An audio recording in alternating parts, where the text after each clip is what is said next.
Bruce, you must have something really good too. Of course I do. It's Bruce Danielson, and I guess I'm here to entertain you too. Oh, where's my gavel? Totally disorganized here. A lot better than a week ago. I forgot my computer. I'd like that in writing. Good afternoon. I call to order the Tuesday, February 25th informational meeting. Welcome to those watching at home or online. And we will begin today's meeting with open discussion. Any open discussion from the City Council?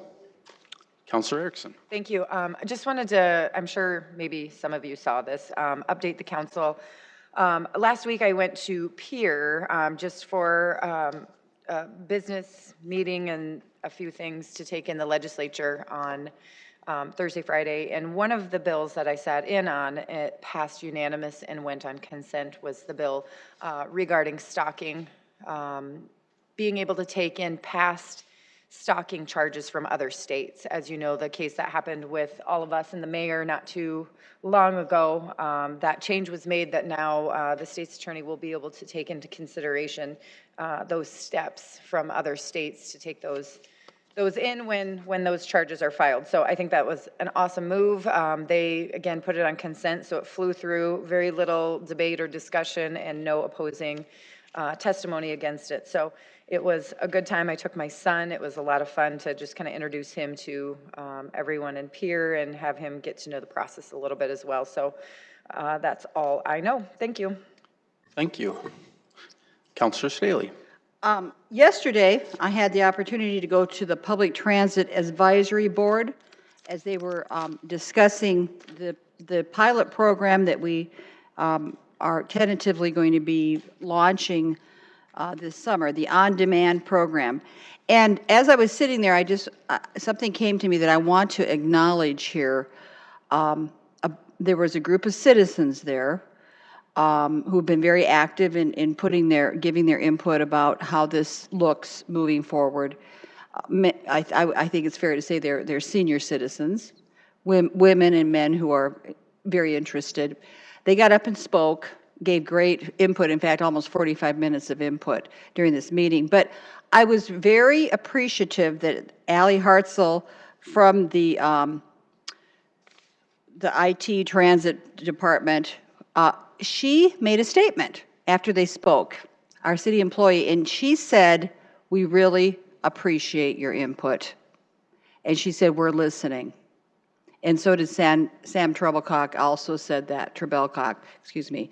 So the reason I'm sharing it is because to me, that's the essence of what we're about in this community, is where we listen to each other and we listen to both sides and take all that information and implement it into something that's really a positive, best result for the people.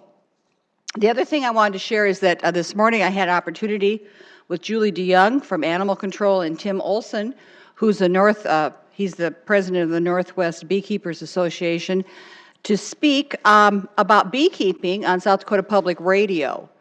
And just for the public's information, Tim Olson will be offering a class this weekend on beekeeping.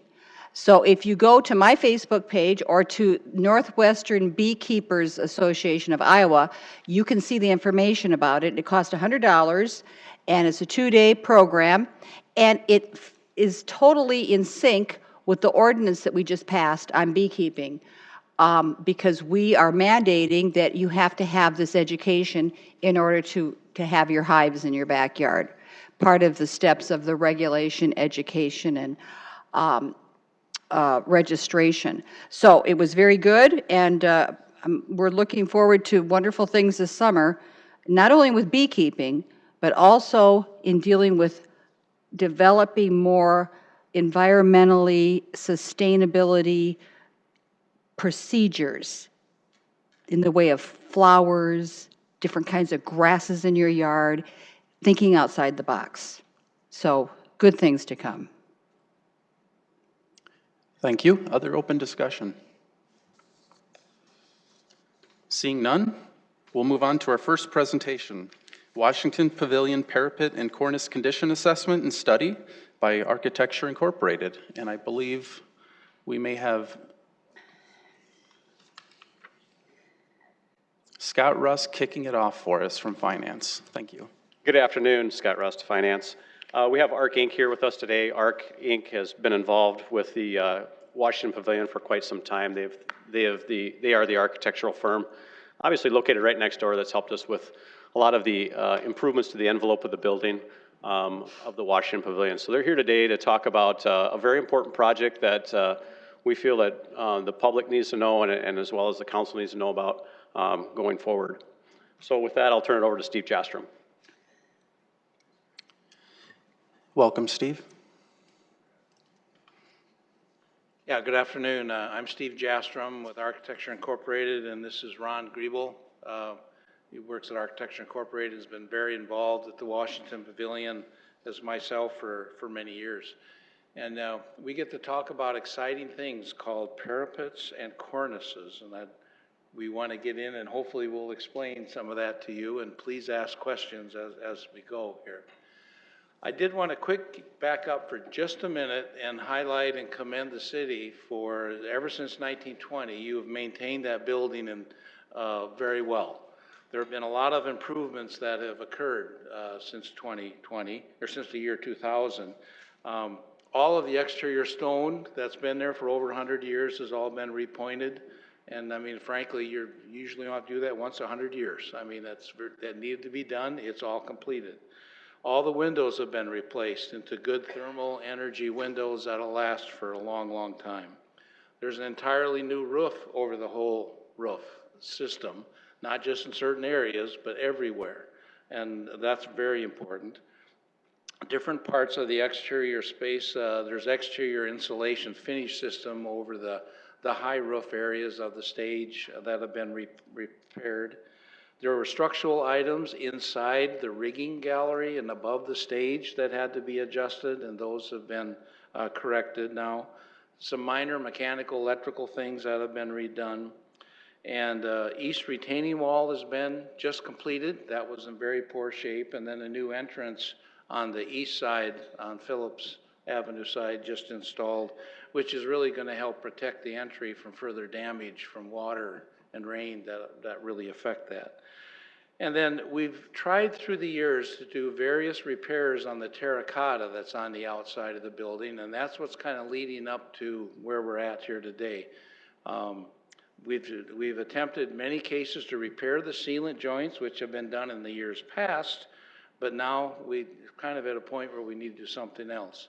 But I did want to just give you the background that the entire building envelope of the pavilion is in good condition now, with the one exception, and that's the parapet and the parapet and the cornice that we want to talk about.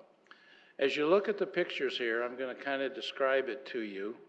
The parapet is the railing and the system here that's up above the roof.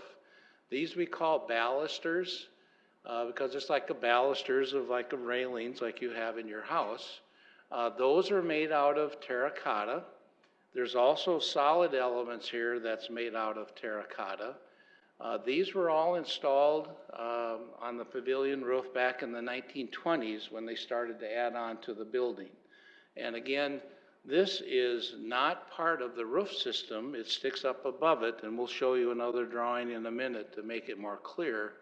It's mainly there for aesthetics and visual use. However, since it sits right on top of the wall, if there's any leaks or water that gets in through these, any of these, it drains immediately inside the wall of the building and creates havoc everywhere. The other one that's very important and probably even more crucial is what we call a cornice. And the cornice is the elements right in here, right below the parapet. This is a close-up view of it. This cornice actually sticks out from the building about 2 to 3 feet at different places. And it's basically, and we'll show you the drawing here in a second, it's hung and stuck on the side of the wall of the building.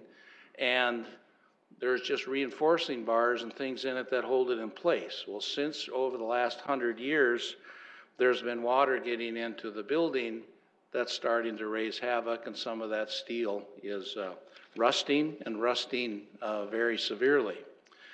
And a couple of years ago, the city employed a forensic testing engineering company out of Minneapolis called Encompass.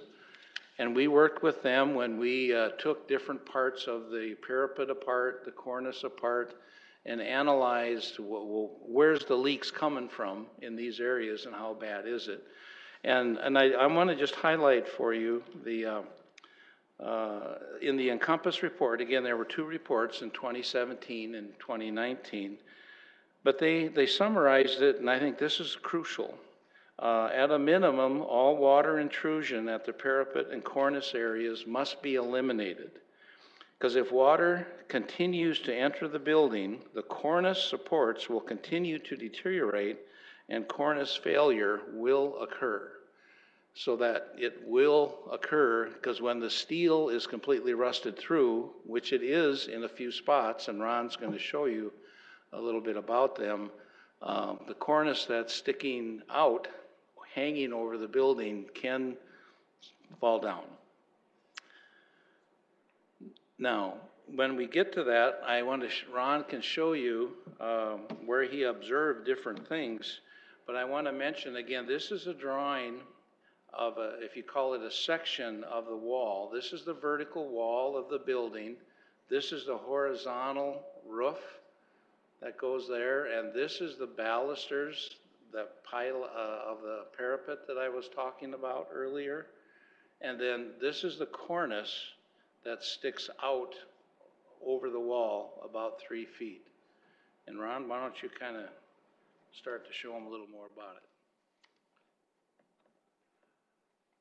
Up here is the top piece of the cornice. As you can see, there's a steel rod that runs here. There's also steel bars that run horizontally inside this. There's a steel angle right here. There's steel bars and hooks in here.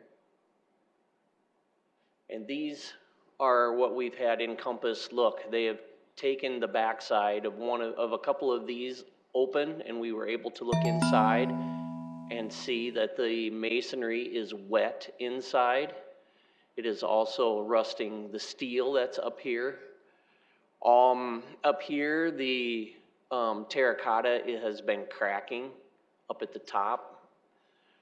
So that's adding to the added joints that we have to repair every time we have to do a repair job. So our first Encompass report was this piece up here. Last summer we had Encompass come back and take a look and open up 4 spaces or locations of the cornice. They came and they took part of the copper roofing off. And the copper roofing is not, that's not original to the building. The copper roofing was added because water was getting inside this cavity. Because this is all terracotta and it all cracks. And so when they opened that up, we also saw evidence of a lot of this steel reinforcing is rusting. And so There were some of the rods even rusting. some of the rods are rusting through. Some of the, I'm just gonna go back. So like this right here, this full wall, it has a brick backup. And a couple summers ago, we had enough money to seal the top and some of the more deteriorated areas of the east side of this parapet.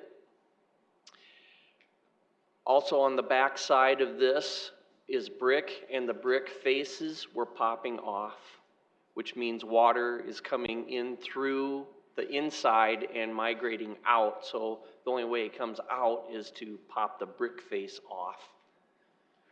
And that, we had to open up a couple of these because as they started to replace some of those damaged brick, we noticed that a lot of the brick ties have just disappeared. They're not there anymore. So it's just weight that's holding stuff together.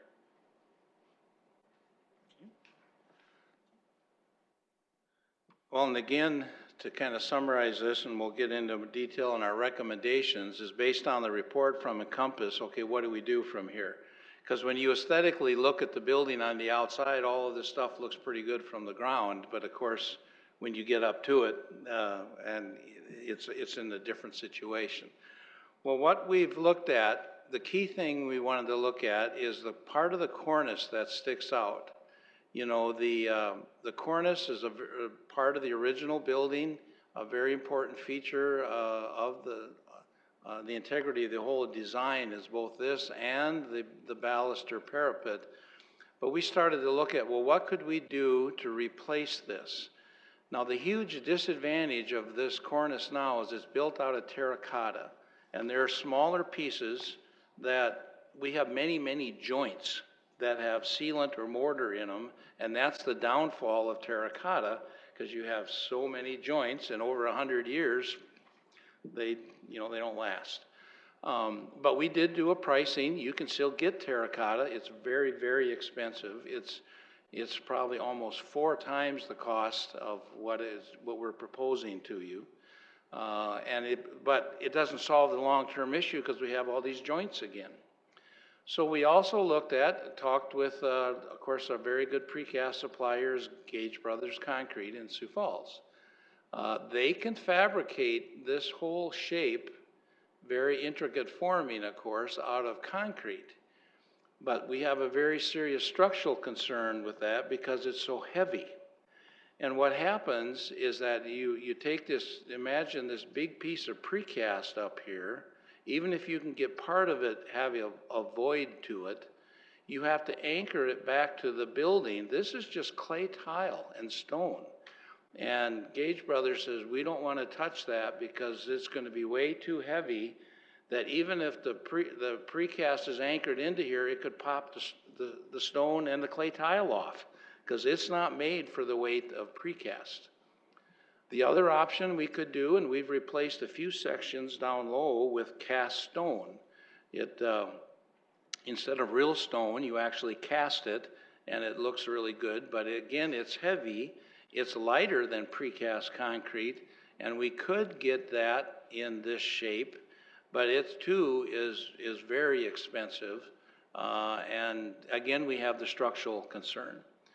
So what this led us, the last option, which we really heard about and works very well, and what we're proposing is the use of some fiberglass, where, by the way, we have some samples that we want to pass around for you guys to all see and feel. And I want Ron to explain it because it can be made in all of this shape, in all of the intricate detail of the cornice. It can be made all like this, and Ron can show you what they've observed and how we've seen and how nationally the Board of Preservation people really like this product because it accomplishes what you really want to do with an historic preservation building, maintain it, keep it waterproof, but have it look like what it did before. So Ron, why don't you kind of show that? Back in November, Dick Dempster and Scott Rust and Rod Harms and myself took a trip to Cleveland, Ohio, where this manufacturer of this product has their company.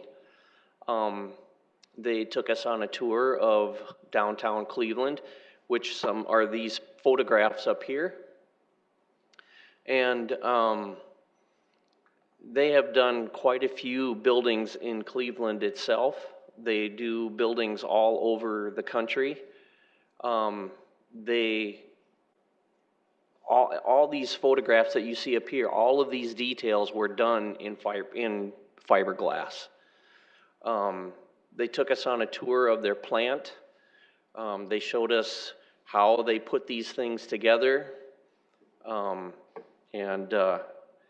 they would help us design and engineer the product. So they can, the mouse, yeah.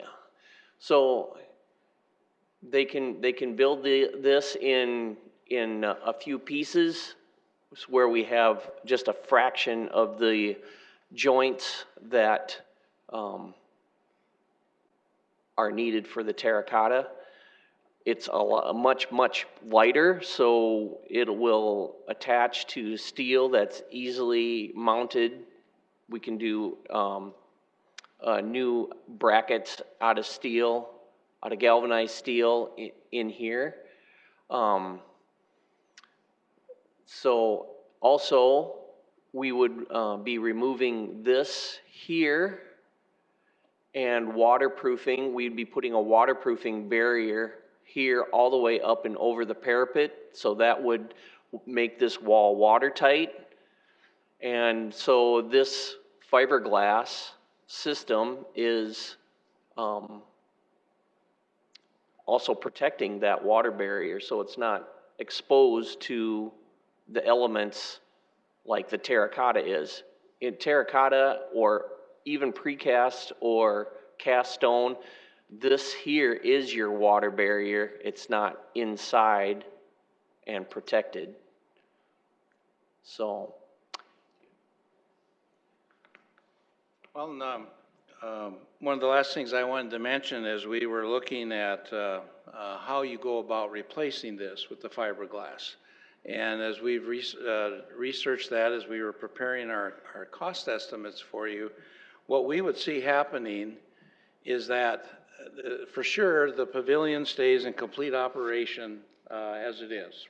We see no issue with it, because we would see you coming in and probably doing one face at a time. We'd have to build scaffolding on the outside to make it safe to pull all this down, because otherwise it's going to be a fall and be a mess. So you build scaffolding on the outside. But I think you could imagine that we could just do it in like sections. You just go around the building. It would take over a year to build the scaffolding, tear down some stuff, make it waterproof, get it ready, then move over to the next chunk, so that all doors would be maintained, the exits would be maintained by doing it in sections. But it just would take over a year to do that. The actual probably installation of the fiberglass itself that would come back would probably just occur from up above or from lifts from the ground. We don't think we'd have to rebuild scaffolding again to put the fiberglass back. But we do think it could be accomplished. This would be done potentially with your approval in the year 2021.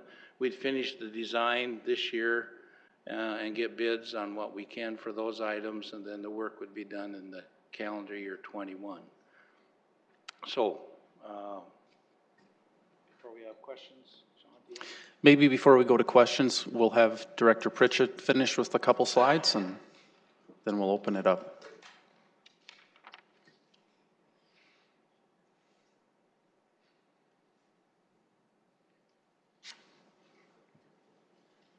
Good afternoon, Sean Pritchett with the Finance Department. So I want to talk a little bit on the financial side in regard to this project, because it is a significant project overall, both in its scale as well as its cost. And it's not one that is, as they kind of alluded to, we've been looking at this for several years as they've continued to assess what the opportunities are. Firstly, there is a supplemental appropriation request that would be coming forward to you for council consideration. This would be next week at your meeting, which would be on March 3rd for first reading. Second reading would be on March 10th, with a request to amend the capital improvement program as well by resolution on March 10th. The $355,000 is strictly for handling of the design. But what I want to point out is this was on a preliminary budget that ARCS Inc. had put together. This line item was really design, but also construction administration. So I wouldn't foresee all of this funding being used this year in terms of the design. There would be a separate agreement with ARC Inc. and the city to move forward with the design that would come forward to you. for approval. So this is strictly just kind of set aside the money, but we don't anticipate all of this would be strictly for design. This would carry through from the architects through the construction administration as well. This would be funded through the entertainment tax. We'll talk a little bit more about that, but it is something that we had been contemplating for some time.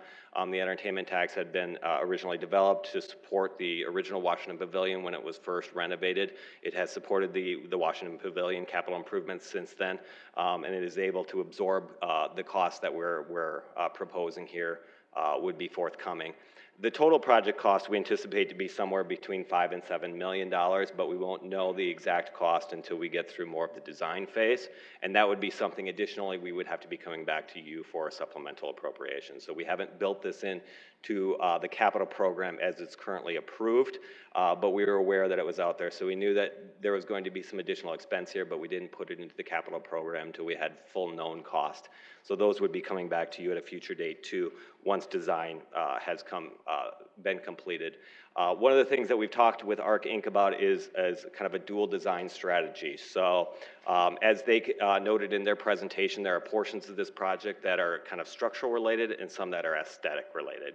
The parapet being more of an aesthetic piece of the pavilion as opposed to the cornice, which is a little bit more structural. So we've asked to kind of take a look at this from two design approaches, one with replacing the parapet and one without replacing the parapet, and what the cost differentiation might be. The cost differential may not be a lot, but we think it's important that we look at both options as you kind of assess how you would like to move forward with this particular project. Also, $5 to $7 million seems like a significant amount of money because it is a significant amount of money, especially if you think about it in relative terms to what we spend for a fire station or something else. I would encourage you to go look at the Washington Pavilion. I think you can get a full appreciation of the actual scale of this project when you look at the scope and size of that building, because it really is, when you look at that it is going around the circumference of the building, the size, the weight of this project, and removing all of this from the building, it will be significant.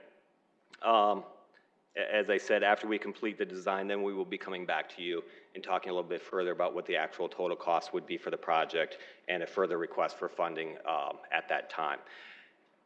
As far as the entertainment tax model, so we actually shared, this is the exact slide we shared with you from the State Theater when we were talking about the State Theater last July, on July 9th and on July 16th. So we were already contemplated, we had the first report, we had just received the second report on this, and had kind of some ideas of what the cost might be, but didn't have defined costs yet. But we were already anticipating, and at that time we were anticipating, we had kind of programmed in half the cost into 2021, half the cost into 2022. So we had talked a little bit with you, although it was a whole different topic, but these are the type of things that we're always contemplating as we go forward.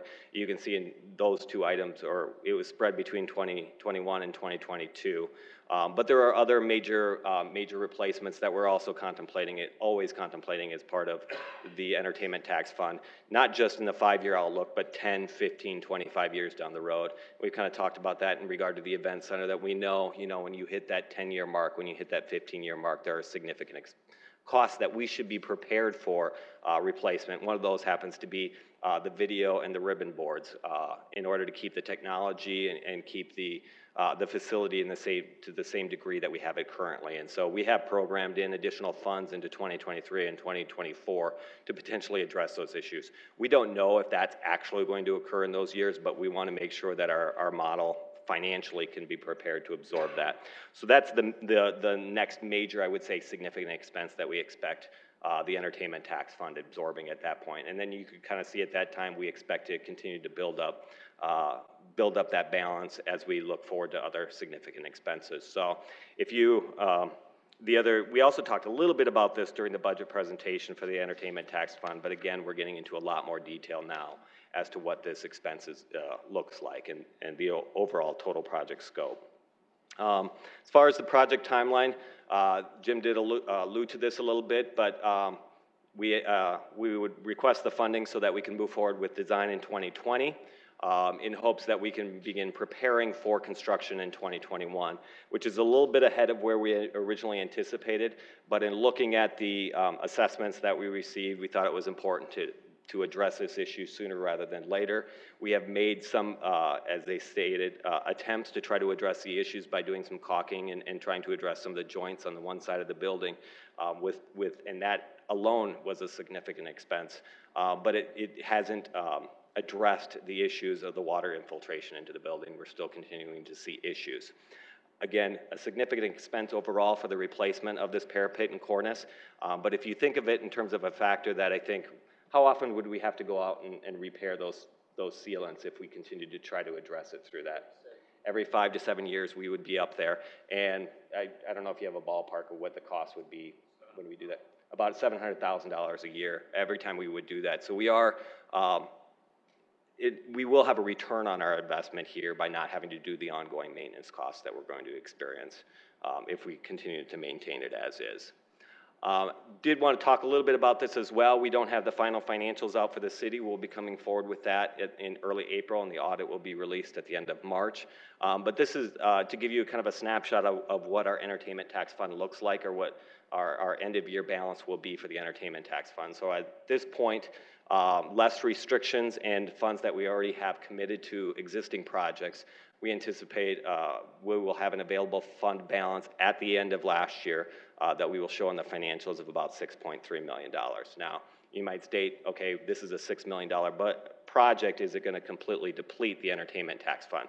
Not necessarily, because again, we're constantly bringing in additional entertainment tax dollars that is supporting this. So part of that will be going to helping to defray the cost of this project. So we will continue to maintain a fund balance in here.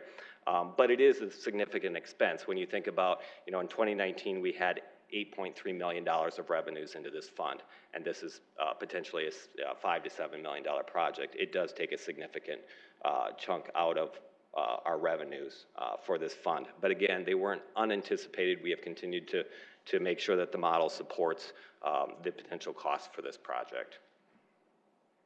And with that, I'm sure you'll have several questions in regard to this, so I will stand by for any financial related questions. I think Scott can speak quite a bit to previous assessments and kind of our overall what we've done with maintaining the building, and of course ARC Inc. is here to talk specifics on the project itself. Thank you. Thank you very much. We'll go to Councilor Erickson first. Thank you.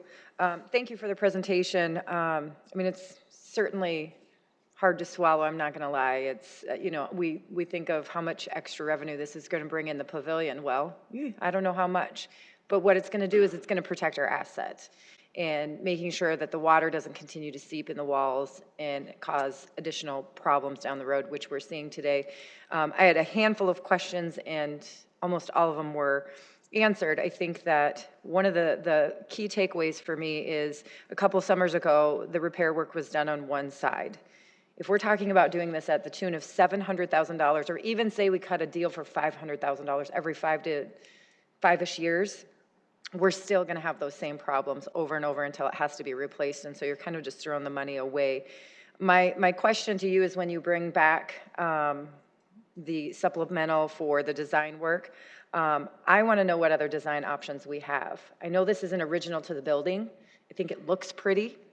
But I would certainly wonder if there's some other design that we can do for, I don't know, say a cool $3 million or something. I'm just kidding. But I mean, is there an option for us to be able to shave, a couple $1 million off? It might not look the same, but if it still complements the building, still keeps the water out, if there's options for that, I think that would be certainly beneficial for me anyways. I don't know if you want to comment on that. Sure. Obviously, everyone will have their opinion about aesthetics, on the building. Yes, of course, the main options I talked about even earlier is building this out of like precast. Everything else we've researched is more expensive. The key, but it has been based on the premise of the design objective is to maintain, the Board of Historic Preservation character and function of the building currently. Since the building is on the National Register of Historic Places, and we are following those guidelines for work on the building. Yes, you could replace, for example, like the As was mentioned earlier, we'll look at options where we don't put this parapet back in place and don't use these balusters or there. That would reduce the cost some. It would look substantially different. You know, we just have even more discussions with the Board of Historic Preservation that the city has, because that's where some of this would come to. You know, you can change the design of this some. We would want to discuss that with the Board of Preservation. Right now, it's based on keeping the aesthetics the same. Okay, so can you tell me when it was put on the historical preservation list? Because what I heard is that this isn't original to the building. So if the building is originally historic and this was added after, does that count as historic because it was added after? And it's really only pretty. It doesn't really do anything for the building other than looks nice, right? Just to clarify, the cornice that goes all the way around, the part that sticks out, that is original from the building. Right, it's the balusters. The very first portion of the pavilion, the Washington High School, built in 1909, did not have this baluster system parapet on it. But in 1920s, when they started to do the other additions, the railings were put, the parapet was put on all of it from the 1920s on.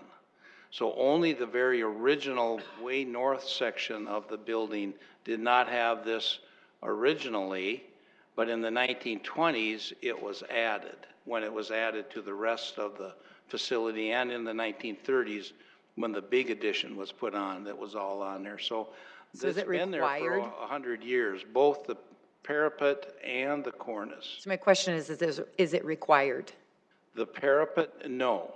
It is an aesthetic issue. Right. So my question would be for this council is, and the public, I mean, we are obviously a representative council, that based on our constituent feedback is, do they care? Do they care if it's going to cost $6 million and we have these pretty things on top? Maybe they don't. I know funds are of the essence, and I'm not saying I'm against it. I don't want anyone to think that. I think it's a philosophical question if this is something that needs to be, I mean, it's aesthetically pleasing. It's not structurally pleasing until it falls on somebody and hurts somebody. Then it's a structural issue, and that's what we don't want to happen. But it's also becoming an issue because the water is coming inside of the building. You know, we will fine tune during the design process. You know, we got estimates from the fiberglass supplier and installers what the cost would be for both. Okay. Parapet and the cornice.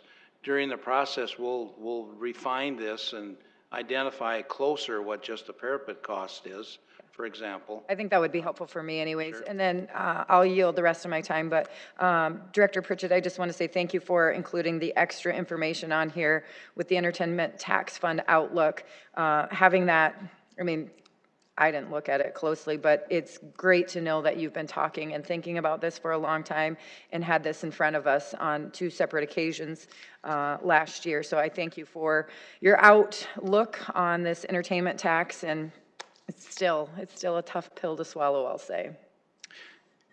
Councilor Staley. Well, first of all, thank you, Councilor Erickson, for talking about the options. Steve, you can stay up because I've got some questions for you.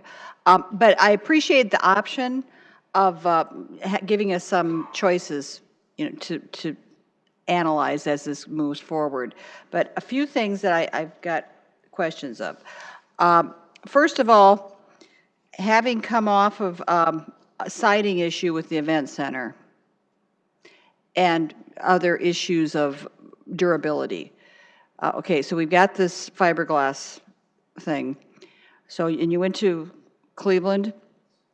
So the question I would have on this product is, what's the longevity? And what kind of warranty do we get on it? Because we got too many sad stories of, and please don't take my questions as meaning I don't trust you, okay? But I believe the public wants us to ask these questions before we get into something. But yeah, so longevity, warranty. We're thinking it's a 50-year solution. Yeah, fiberglass, with the huge advantage of fiberglass is it does not deteriorate. And, you know, the sun and the rain doesn't deteriorate fiberglass.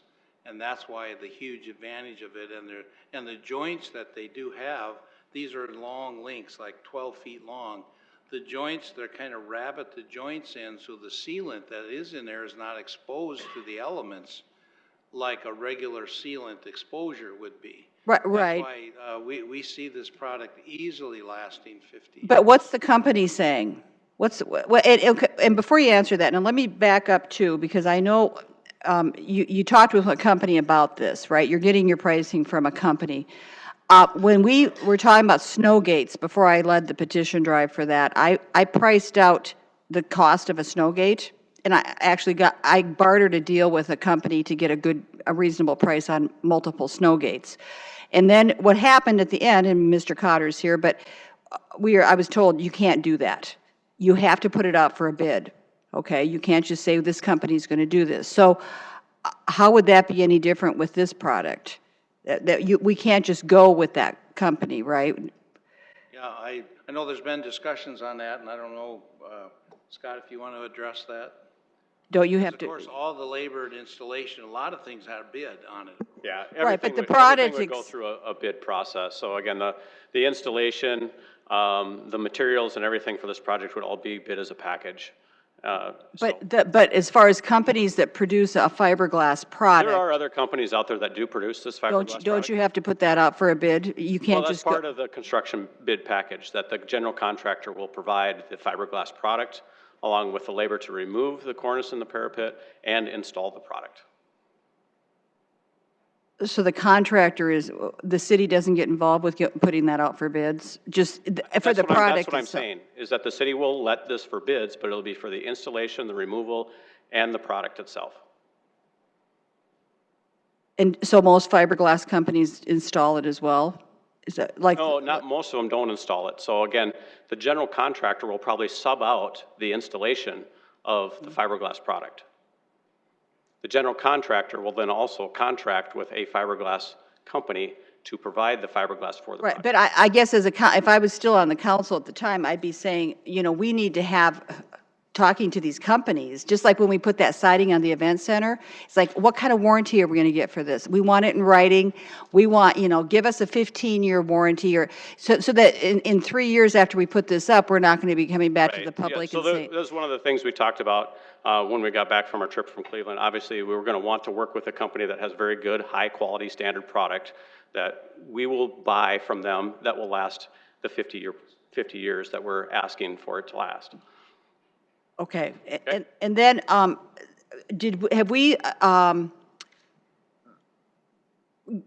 looked at possibilities of historical grants? Is there any money available to help supplement this? That's certainly an option. Again, we'll research all avenues, obviously. Again, we're like with Councilor Erickson, you don't get anything for this. This is not a project that you actually generate any revenue. You're just taking care of a building. But again, we'll look at everything possible to obviously try and shave the cost as much as we can. A question about the balusters. Are those are made out of the same terracotta? Right. So are they going to be replaced as well? Yes. Yeah, right now, the initial estimate that we had replaces all of these balusters, all of the railing of this, and all of the corners. And those are all, everything above here, all of that's made out of terracotta. Okay. So as you were doing your presentation, to me, it was coming that it was more of the lower section that was the problem, that was going to fall off. Now, the cornice was... The top baluster portion is loose as well. It's just that there, you know, gravity is on our favor because it's just sitting more on the roof, like Ron was mentioning. The more concerned issue is the part here that's sticking out horizontally. So but the part on top could fall either way if it. So is there any thought to just preserving the top? This is where your water's coming in, right here, Right up there now. and it's coming right down through here. The reason why we'd like to replace this chunk is because, again, every few feet, there's sealant joints in the top of the railing here, and every one of them little railings, the balusters, I should say, in the railing, has joints all the way around it that are all exposed, and we've been replacing them frequently. I'm sorry, Steve. Yeah, no, go ahead. We've estimated that there's about 12 feet of sealant joint for each one of those balusters. And we have 1,500 lineal feet of building all the way around. And once again, when we're talking about the financing part of this, it would be done in chunks, as you said. You're going to do a section at a time. So really, did we need to allocate 5 to 7 million right away, or wouldn't that be kind of utilized as you go, pay as you go? It was one where we looked at, like, what if we just did two sides of the building one time, and we did two sides, you know, let's pick the two worst sides, or what we believe to be the two worst sides. But as we assessed it, it would cost us so much more to basically remobilize and start over again. And then you're talking, in order to, if with a fiberglass installation, you're talking about months of advance notice that has to be given in order to even produce this. They would produce actual moldings just to produce this for us. So there's a lot of, like, I would say, upfront expense.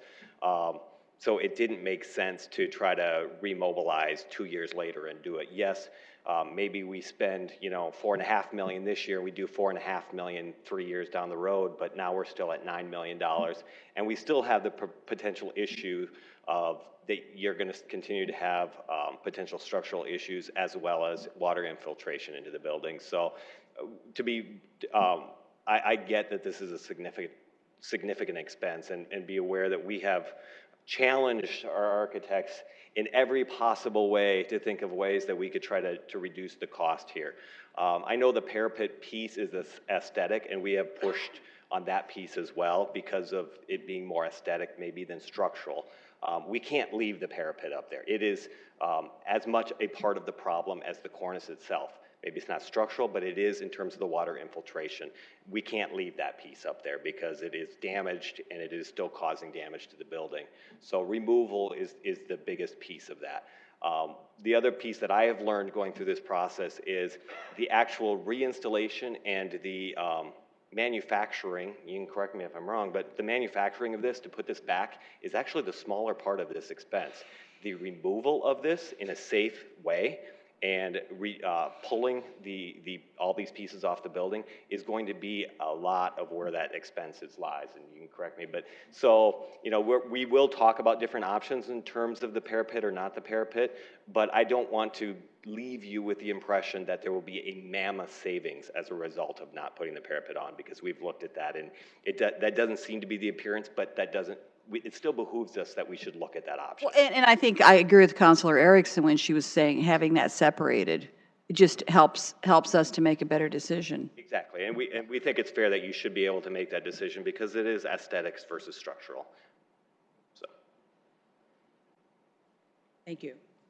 I'd like to add onto what Sean was just talking about, and you have a good question about phasing this project. Initially, we started that way, trying to phase it out over 4 years. As we looked at that, Dick Dempster over at Arc Inc.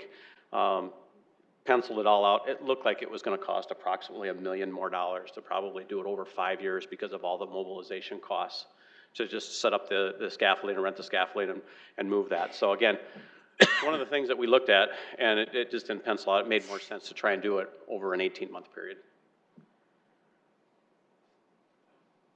Councilor Kiley. Thank you.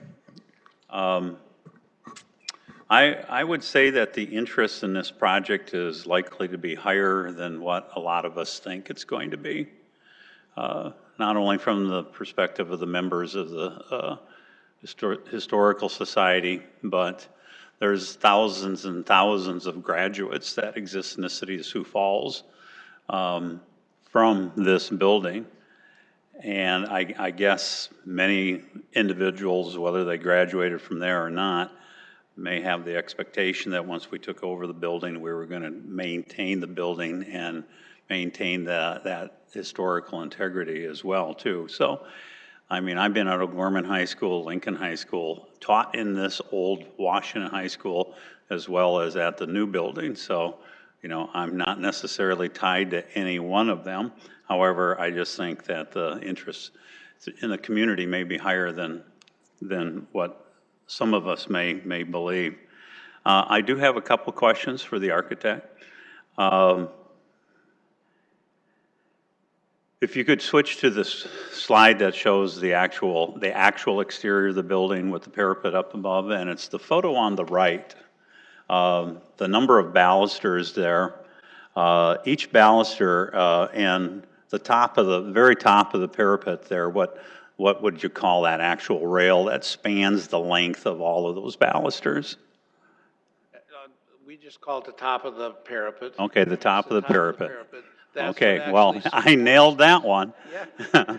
Okay, well, it looks to me that each baluster is actually supporting a seam, a joint in that. Now, if we are going to use this product, it's going to span a much greater length than which each one of those will individually. So my question, in addition to replacing cornice only, cornice and parapet, what is the possibility of reducing the number of balusters that you see there? Because each of those are playing a key support role right now that may not be necessary. And I would wager to say that a lot of people, even individuals that went to the school, if you removed 50% of the balusters and they came back, you know, after graduating 20 years ago, they would have no idea that you removed 50% of the balusters. Or, so what is the possibility in pricing it so that you get the same aesthetic look, but at the same time reduces that cost?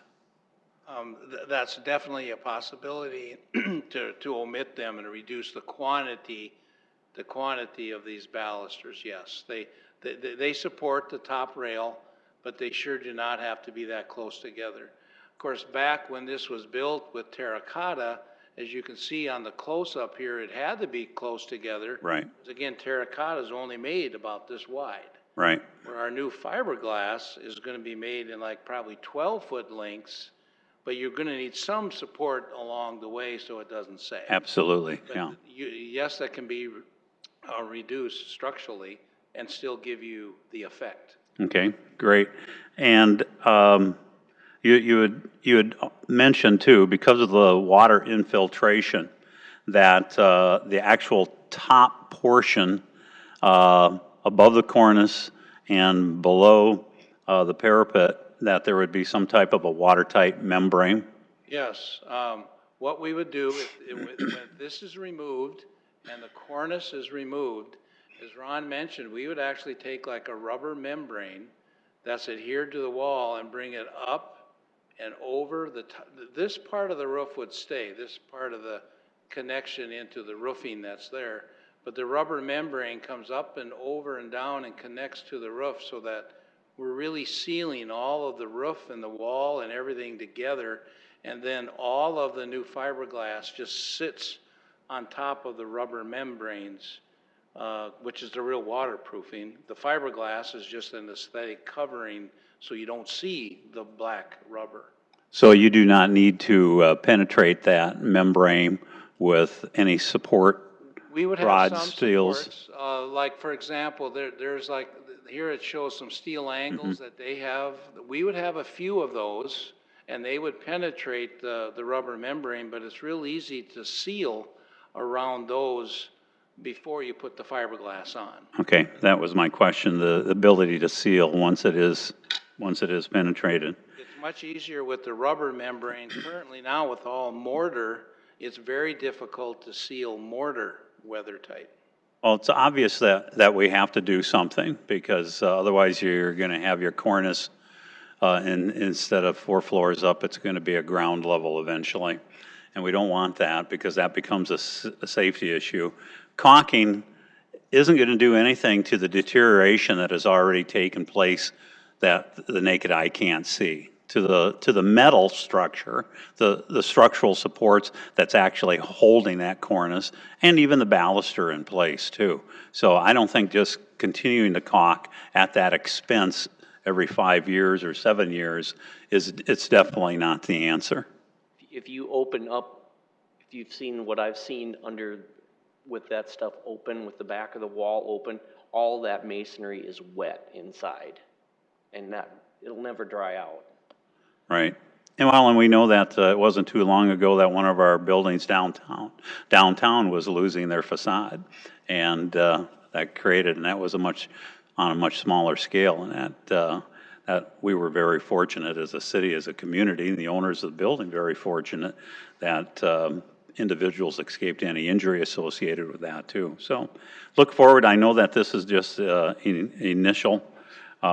A lot of these other decisions will have to be made, but I do agree that if we have different options to look at when you come forward. But I thank you. Counselor Starr. Thank you, Mr. Chairman. I guess I'll start with the architecture questions first, and then I'll dig into the finance if I can. So as long as you are almost already there. One of the things that I try to be, I'm a very big believer in historic preservation. I have been I learned an appreciation in college working for a downtown association and being able to save those, but the practical side of me comes out as well. So again, I think we've all asked those questions maybe in a form that it's not that we don't want to preserve, but we want to be very frugal with the taxpayers' money and how we do that. So I want to preface what I say, that the questions that I'll ask will follow, may make it sound that I'm not as historically minded as I actually am. So please don't take them that way. If I was designing this building today, or obviously I wouldn't be designing this building today, but if you were designing this building, one of the things from a practical standpoint, of saving a historic building is it also has to be practical. It has to meet the needs of the community and things forward. And we've done that as part of this building starting 25 years ago, when adding to the Great Hall and making the building so that we can program it. So my concern is with the parapet, I'm concerned that we're not talking about drainage and water and things behind it. We're talking about preserving an existing structure. If we replace the parapet, aren't we continuing to add a problem of snow and water and things that it does retain on the roof of the building?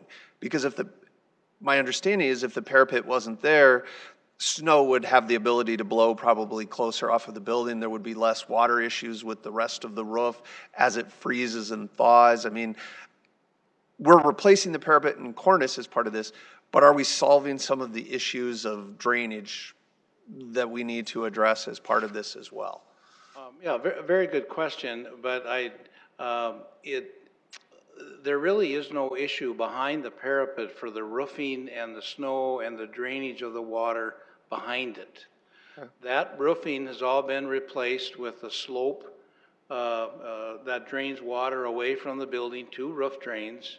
And even if there's snow accumulating up there, it's not a water issue on the roof membrane itself. The only concern really is right here at the parapet and at the cornice. And from here to the left, as you look at this drawing, the new roof membrane is very adequate for all drainage issues. It slopes pretty quick. Yeah, there's a good slope. I mean, there's really no construed thing of a flat roof, because there really is not a flat roof, especially up there. The structure is sloped, so it's all natural. I mean, it has a fairly decent slope to it. So there isn't an issue with the pavilion having to be up there and getting the water off of the roof and freezing and thawing. Our only concern is... The only thing they need to do is keep the roof drains open from debris. Other than which makes sense. They should be fine. Is there, looking at this drawing, just to shift a little bit, it looks like underneath the cornice there is some other design, or is it just the way up a little bit to the top of the drawing from there, see where the kind of stair steps right through there? Is that just part of the structural part of it, or is there a separate design after the cornice was put on top? No, this was actually masonry that when the wall was built, that they stepped it out to help support the cornice. So that's the only reason why this was put there. So in other words, if there's kind of like two cantilevers here. They cantilevered the masonry first, and then the cornice actually attaches into it up here, which cantilevers out even further. So this was all built as one assembly. Gotcha. Perfect. If you don't mind, I want to dig into a little bit more of the finances as part of it. So, Director Pritchett, if you don't mind, if I may, Mr. Chair. Yes, please. The slide with the entertainment tax fund balance and kind of the preliminary look, when we talk about the less restricted, less committed dollar amounts, remind me a little bit of what we've restricted as part of the entertainment tax fund and what we've committed. I see that on the chart, but I think there's more than that, isn't there, in what you're considering restricted and committed? Well, I can go into more detail on the restricted and probably bring that back here a little bit next week. You don't have these off the top but of your head? Most of the restricted is the SMG, is the ASM global account. So they have separate accounts that the city owns, but is kind of maintained in a separate account and primarily runs the operations for the event center. So that's kind of we bring that balance or that equity position into the entertainment tax fund, but we don't hold it in cash within the city's coffers. So most of that is going to appear as restricted. And that's going to be a large portion of that. The committed is just projects that we have in process, bid, obligated, and are, but haven't been dispersed at this point. So. And they're not all for the pavilion, they're through each one of the... Event center, convention center, baseball stadium, and Orpheum. Yep. And zoo. And zoo. The other is, so that kind of answered a question that had a follow-up. So I believe that's all I need for right now. Thank you. Councilor Erickson? Thank you. Question for whomever, I don't know if it's architects, Darren Smith, or finance. Do you have any photos of it with and without it that maybe we could see? And do you have those with you? I didn't ask in advance, sorry, I just didn't know. Is that something that you would have that maybe would be, I'm a visual person and I have to be able to see it. While I can see what it looks like today, I would be curious. Good question. Diane Decor has sent over some old photos that she got from the museum, so yeah, we could definitely send those over to the council and Yeah, you guys could just see send them to the full council. what they, if you don't mind. what they look like. I just would in be the curious to see 1920s. what it Yeah. looks like, just to see. I think Councilor Starr makes a, you know, I know it's not a huge issue, but, you know, anytime you have something blocking that, I know it can drain easier, but if it doesn't have to drain and can blow off or drain off, boy, that makes it a lot easier, so. We can send those over. Thanks. Any other questions? If not, I do have a few. The first is it your understanding that any modification of the parapet, balusters, or cornice would require a review by the Board of Historic Preservation? That's good. The answer is yes. Since the building is on the National Register of Historic Places, any remodeling that you do on the exterior has to be reviewed by your local board or the state. In this case, my understanding is your local Sioux Falls Board of Preservation, you have reviews it. And then they also send their comments to the state board in Pierce. So before we can get a building permit, they have to review it, yes. Okay, and just out of curiosity, do you have any idea how much maybe per lineal foot that the current terracotta weighs versus if you went with a precast versus a fiberglass? There's got to be a pretty significant. It's significantly less. I don't know that pound. We can get that for you for another meeting. But yes, there's no question that the fiberglass is considerably less weight than even the terracotta that's there. Okay, and then if you show kind of the cutout slide. Sure. Where you showed and you talked about the membrane that will continue all the way from the top to the bottom. Right.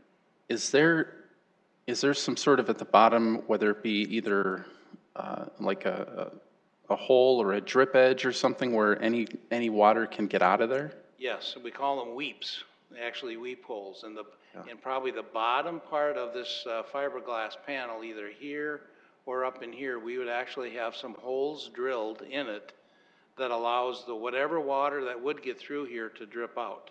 Because you're exactly correct. You don't want it to come into the wall or sit there. You want it to drip out. And we put in weeps. That's what they're called. And then, I know this, it's not one solid piece. I mean, air can move through, but is there any issue with things such as wind shear or anything like that with this product to brace it, or is it? Yes, it has to be engineered, and that's where the manufacturer of the fiberglass panel itself, they help engineer the actual attachment and structure of it for the wind based on our wind loads, as well as the attachment to the building.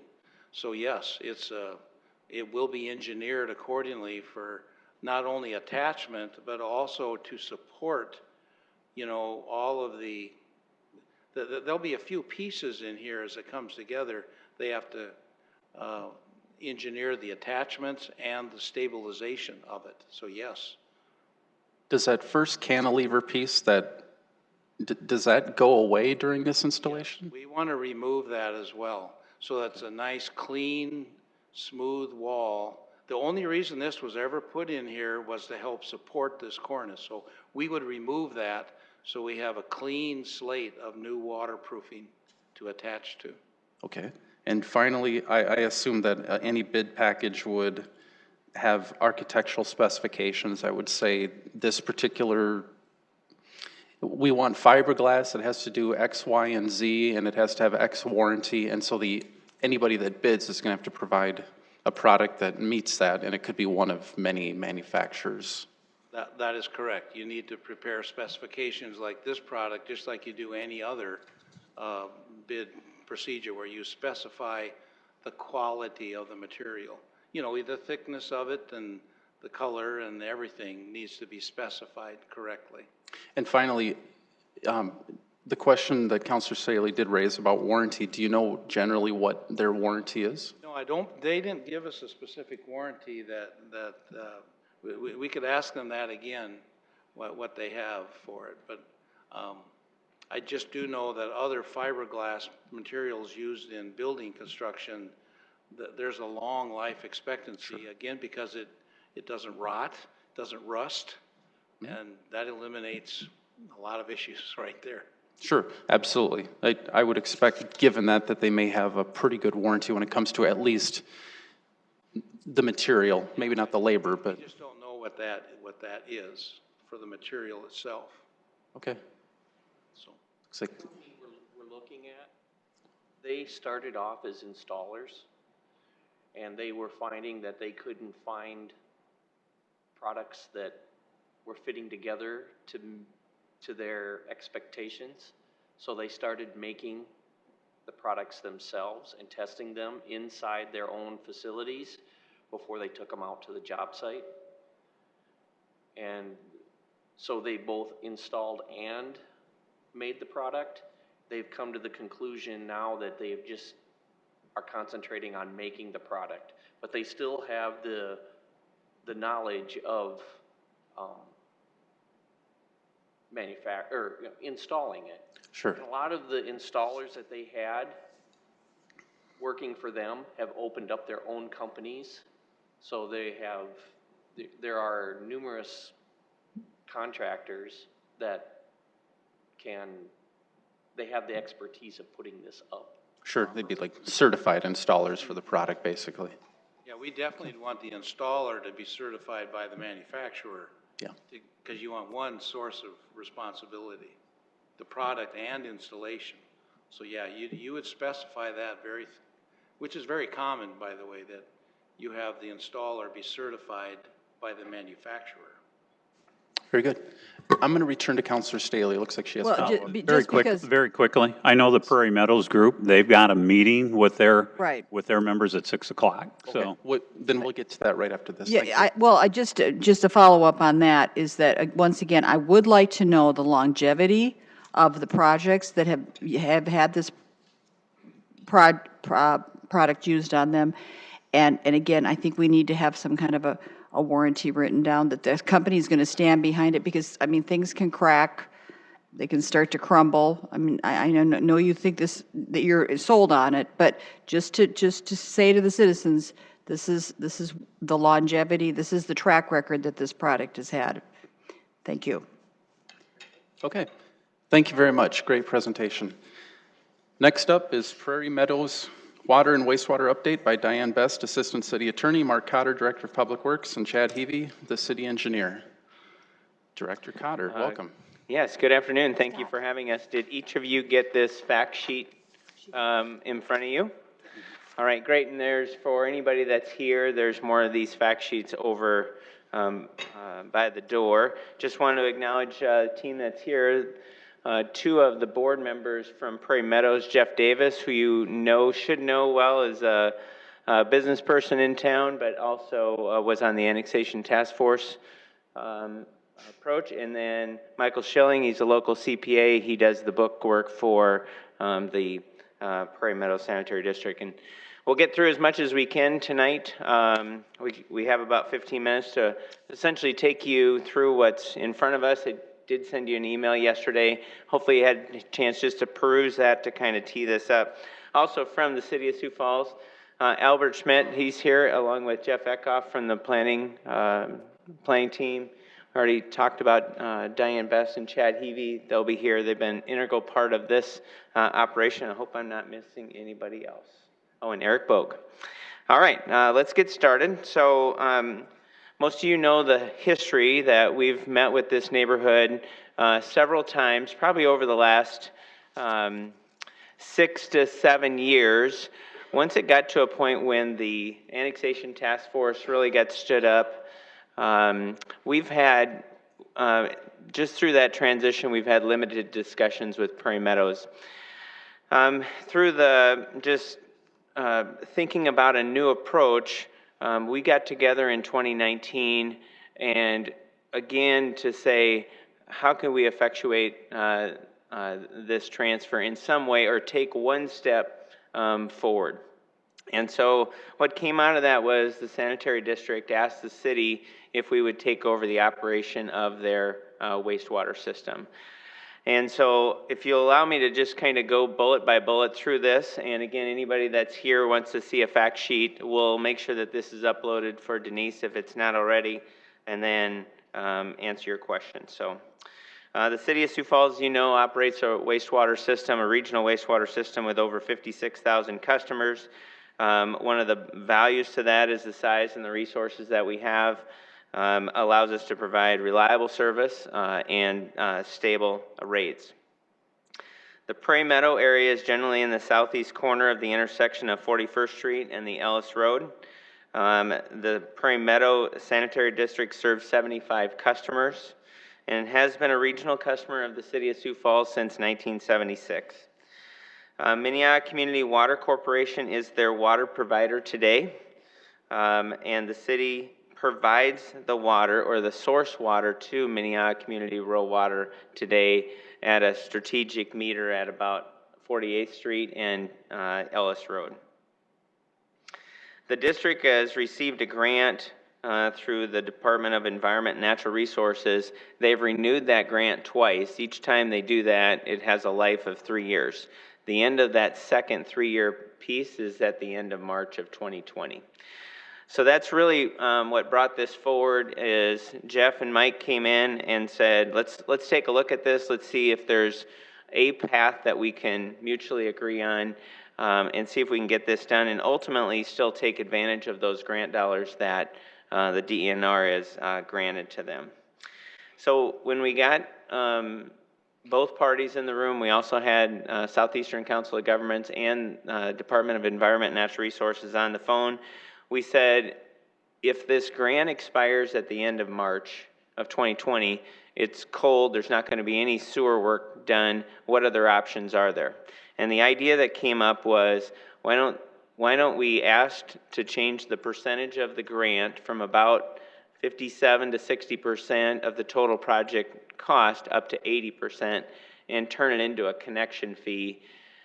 At least that could provide the dollars to the city of Sioux Falls as a connection fee, and as we take over this system, would have some resources to strategically rehabilitate parts of the system. That connection fee does reduce the financial risk on the city of Sioux Falls in taking over this system. We have cameraed this system and can tell you that we've got higher priority areas from a condition standpoint in other parts of the city. But having said that, we've made the commitment to the Prairie Meadows team that grant dollars would be invested into this neighborhood. Okay, so it's not like we're gonna if both sides can agree to this, that if that connection fee, that grant is paid to the city of Sioux Falls, it will remain in that district system. In addition, the city will purchase part of the Minnehaha community's water system to also take over operation of the water system out there. That's very common for us as we manage the water and sewer of the city of Sioux Falls, to not only manage just the sewer, but to manage the water and sewer.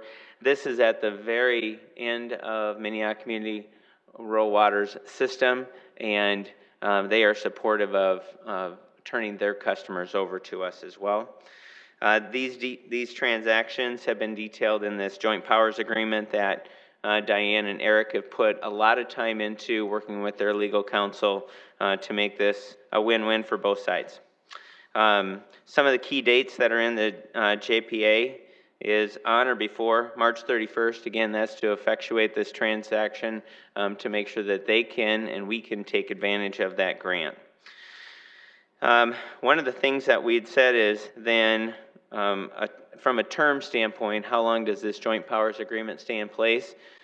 Think about it as an 18-month agreement, in that provided this closing can take place here in the next month, then over the next 18 months, both teams will work together to develop a pre-annexation plan. If we can't come together and develop a pre-annexation plan in 18 months, then they would be treated as outside the city customers. One of the key things that we've offered in the agreement is that in this 18-month period while we're negotiating this, that we would provide these customers in-city utility rates for water and wastewater. If that can't occur in 18 months per this agreement, then those wastewater charges would be increased by a factor of 2, and then by today's ordinance, if they're outside customers for water, they'd go up by 2.5 times. The connection fee that we talked about would be an invoice that the city of Sioux Falls would send them for $1 million. They would come up with $200,000 of in-kind match through the assignment of easements, the assets of the wastewater system, any business records they have, studies, surveys, maps, maintenance records, and then the balance, that $800,000, would be a check that comes from the state of South Dakota to the city of Sioux Falls. They do have an outstanding balance that we've talked about over time. Their principal amount of that outstanding balance is $37,396.32. The finance charges are $114,394.63. In the JPA, we've agreed that we would settle that outstanding balance for a lump sum payment of $50,000. And they have those funds in their account today. And then again, just the hit on the in-city interim rates. There will be a separate agreement with Minnehaha Community Rural Water to take over those customers, but then also offer them in-city rates for the 18-month term, along with the wastewater. Post the 18 months, provided that we can work together and come up with a pre-annexation plan, that we would be, by that agreement, could extend that in-city rates up to another 30 months. So essentially, this could be a 4-year pathway to annexation, is what we've jointly worked out. And so in the interest of time, and you may have questions for them since their meeting starts tonight, we're essentially presenting this concept agreement to both of our leadership teams tonight to gauge perspective on it. And if we'll take your perspective, and if both sides generally agree tonight, then we would be back in front of you next week with this agreement, okay? Thank you, Director Cotter. If you're ready for questions, we'll Yes. open it up. Counselor Staley. Oh, okay, thank you, Mark. So when this comes back to us, what's it going to look like? I mean, you said, are we going to be approving, like? It'll be an what- agreement, so this agreement is, it's had some of its final edits today with both sides, but it's an agreement that looks like a normal agreement. There'll be a resolution on top of it that essentially spells out in more detail these key points that are on your fact sheet. And that's going to come next week? That's our current schedule, so we can meet their timeline of their grant by the end of March. And so by passing this, we're just opening the pathway to letting them have a possibility of entering into this, right? It sounds like they, as far as the bottom line, what I'm hearing, and I talked a little bit with Jeff this morning, but the bottom line is that these neighborhoods, these people, 70-some people, have to agree to the pre-annexation terms for this. If they would say, you know, we don't want to be annexed, then this thing kind of falls apart. It does, and what that would do is, so there's some language in the agreement that says then they'll be treated like outside of city customers, so we have them today, and their water rate would go up by a factor of 2.5 times, and their wastewater charges would go up by a factor of 2.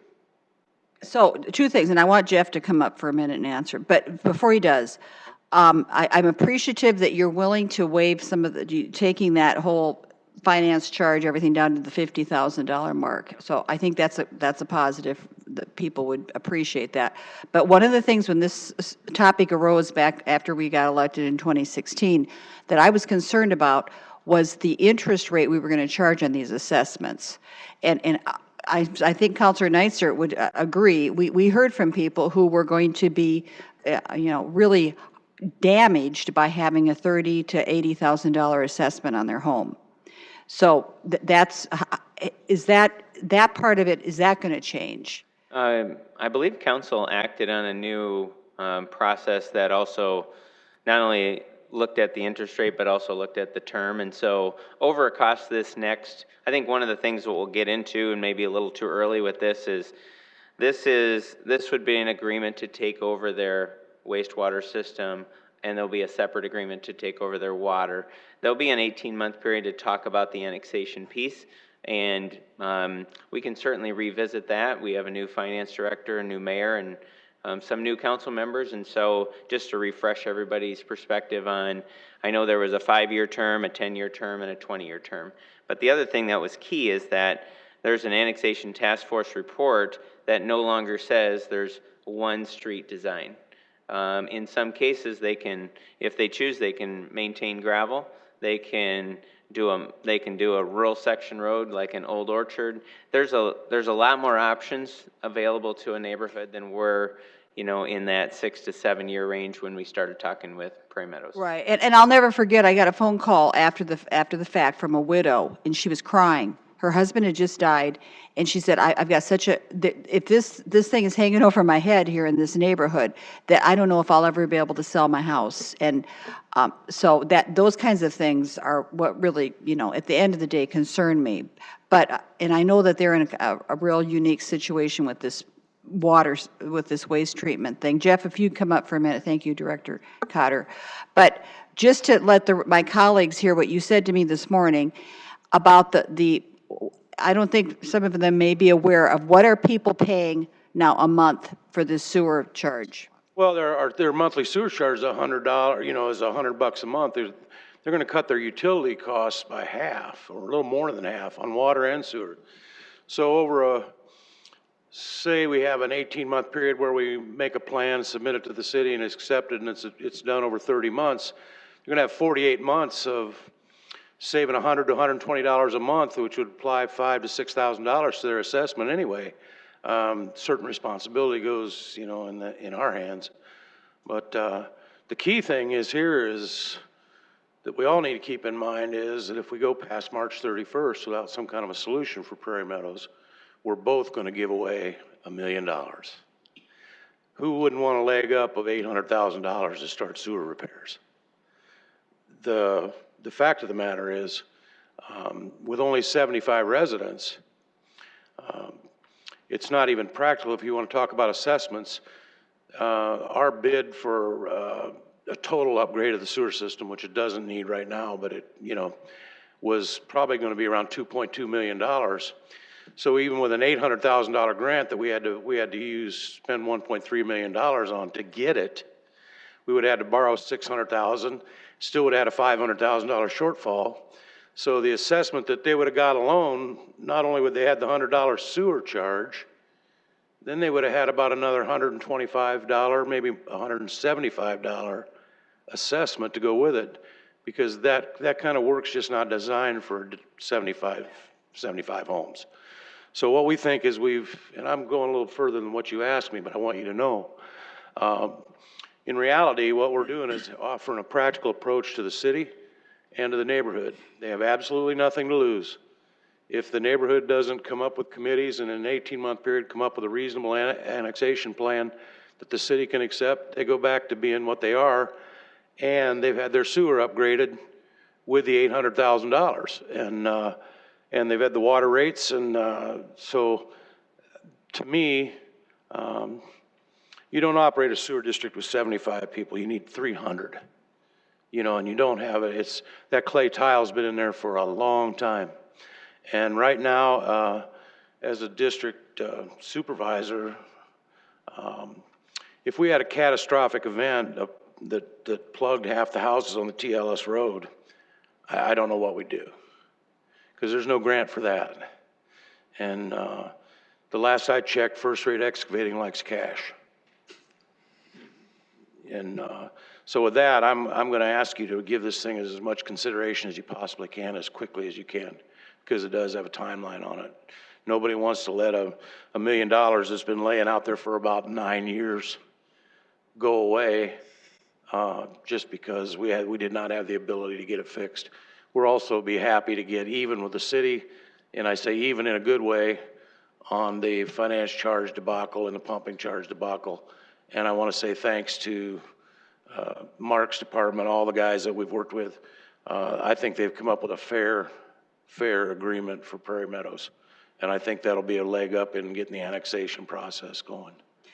I think it'll be a new way of looking at the city for the residents. Thank you.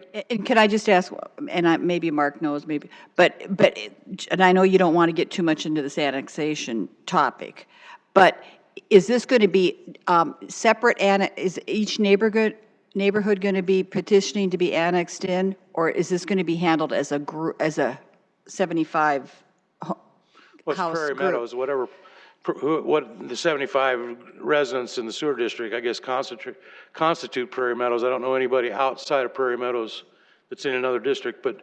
Right, but I mean, if you have, is it going to have to be 100% people wanting to be annexed in, or? It'd be governed by the same vote as always. I think it's 75% of the linear footage or whatever the formula is. So it'll be as a group, it's not going to be. Absolutely. Yes, okay. We're not negotiating annexation tonight at our meeting.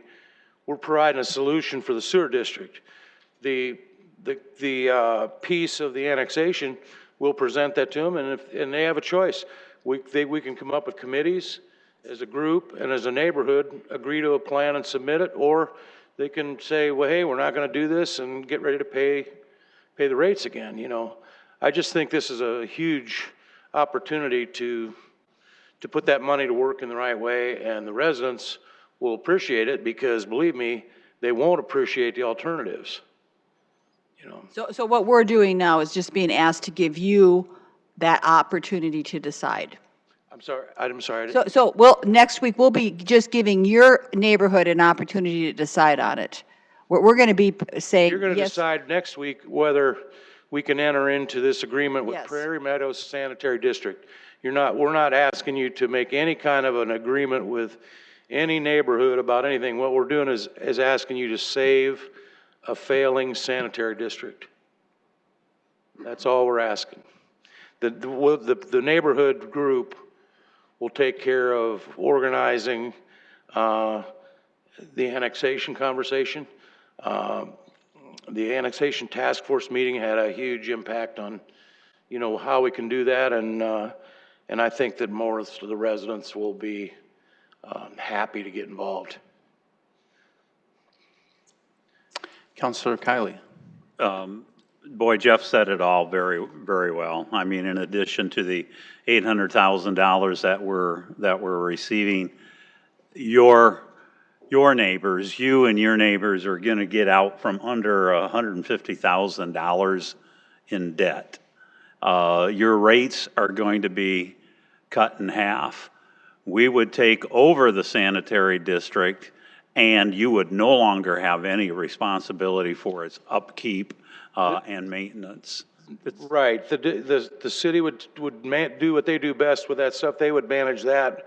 We, the district, would stay intact as far as to fulfill a balance of our obligation in the deal, which both of us do support a fair annexation agreement, you know,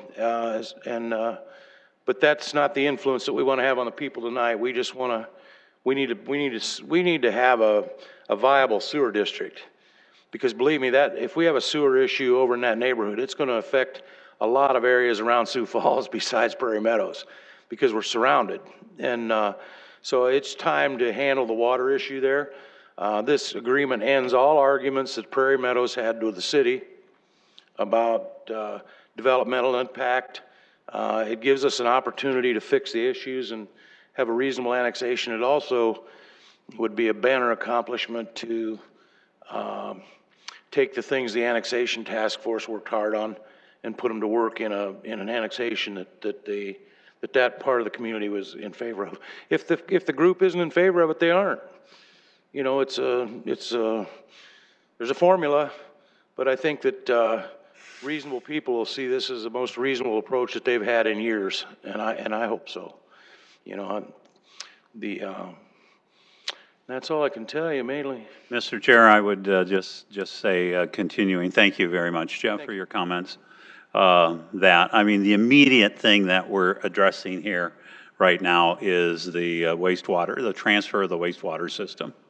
You know, I don't even want to get caught up in the discussion of annexation at this point, because it's to really everyone's, Jeff said it well, it's to everyone's benefit that this transfer takes place, to their residents as well as to the city of Sioux Falls. So I thank everybody involved in their efforts, and I thank Jeff for his participation on the annexation task force, as well as Councilor Neitzer, Councilor Selberg, who is not here this evening, assisted in that as well too. So, but anyway, that's it. Others?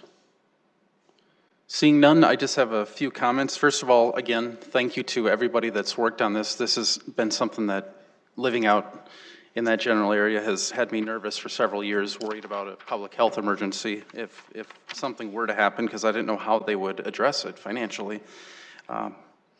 Great to see, and I don't want to get ahead of ourselves, but when you go to talk about the annexation, I think the one key will be for the city and the neighborhood to talk about Klein Avenue, to come to some sort of what can we do with Klein Avenue. If there's one road we pave, it's that road. The rest, maybe, and we can figure out how we can do it in a way, hopefully, that we can both agree on it. So, yeah, well, we'll figure it out. So, yep, exactly. So, let's get it done. Okay. Looks like that concludes that presentation, unless you have something else. Thank you very much, and we'll be back in front of you next week. Wonderful. Thank you. Provided they have support tonight. Okay, great. Keep us updated. No, that brings us to public comment. Hospital again last week for Up to 15 minutes, or 15 minutes minimum, 5 minutes per speaker. Looks like we have one coming on up. Welcome. I didn't miss two. Scott Harrisman, Sioux Falls.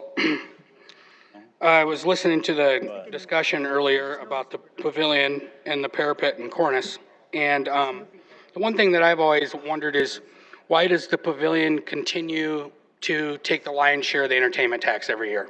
Every year they get most of that money. The funny part about it is the entertainment tax was created to pay the bonds down on the pavilion, and we were told that the tax would go away once those bonds were paid for. They never have. We continue to throw money at it. That's about $10 million a year that could actually go into our local economy instead of to fixing stuff at the pavilion. The irony of it is, the pavilion's attendance really hasn't changed in 21 years. Year after year, it's been about the same. Why? Don't you think that you've been open for 20 years that you would have more attendance every year? Seems bizarre to me. Everyone knows, and anybody you've talked to who worked on that building said that this should have been fixed the day they opened the building. They should have tore those terracotta things off. They knew they were a problem. They knew there was going to leak. And now we're 20 years down the road, $7 million, and how much money we've spent over the years. You know, we should have just fixed it to begin with. It saved ourselves a lot of money. The other thing I don't understand is the zoo raises money all the time for capital projects, privately. Millions and millions of dollars they've raised. How much has the pavilion raised for capital, for projects like this? I'm going to ballpark it. I think it's a 0. So why does the zoo find it necessary to raise money for capital projects, but the pavilion doesn't? They just come running to the council and steal the entertainment tax. That's what they've been doing for years. I was glad to hear you guys say that historically we really don't need to put the parapet up there. You know, I joked with someone one day, I said, you could stand in the front of the pavilion with people walking down the street and you could point up at it and say, did you know that was even there? And most of them would probably say no.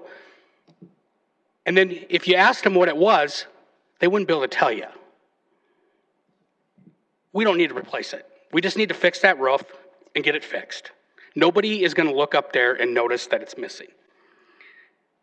And there was a comment from one of the counselors, and since I can't mention your name, that I found kind of funny in the whole discussion. That people actually care. Do you know most people don't even know this is going on? Most people have no clue that the city is considering spending $5 to $7 million on this because they just don't know. And that leads it to the other part of that, what was said. Most people don't care, really. We have a lot of things we spend money on in this city. And when people are dodging potholes down the street, and I know it's from a different pot, but it's still our tax money. When people are dodging potholes down the street, the last thing they are concerned about is fiberglass parapet on the top of the pavilion. That has been a money pit for 20 years. Trust me. I don't think anybody gives a rip. Thanks. Other public input? Seeing none, this meeting is adjourned. Have a good night.